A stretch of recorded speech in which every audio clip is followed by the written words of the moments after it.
যাই হোক, তোমাদের সাথে আড্ডা মারতে মারতে আমার তো সবজি ভাজাটা হয়েও গেল।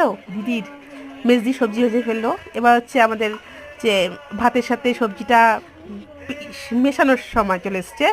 একে একে সবজি দেওয়া হয়ে গেল, ঘি দেওয়া হয়ে গেল, সামান্য একটু চিনি দিয়ে দিল, দিয়ে এবার একটু মেশাতে শুরু করলো আমার মেজদি।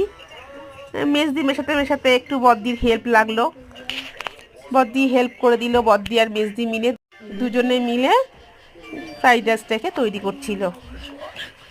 ফ্রাইড রাইস তৈরি করতে করতে মা আসলো, আমি আর পাশে ছিলাম, মা ছিল পাশে, মেজদি বদ্দি সবাই মিলে গল্প করতে করতে আমাদের এই মেনুটা আমরা তৈরি করে ফেললাম। এবার চলে আসবে আমাদের হচ্ছে বাচ্চাদের খাওয়া দাওয়ার পালা। বাচ্চাদের আমরা আগে দিতে হবে, কেন একটু বেলা হয়ে গেছে তৈরি করতে। আমাদের পিকনিকটা অনেকটা দেরি করে আমরা ভাবলাম যে আজকে করি।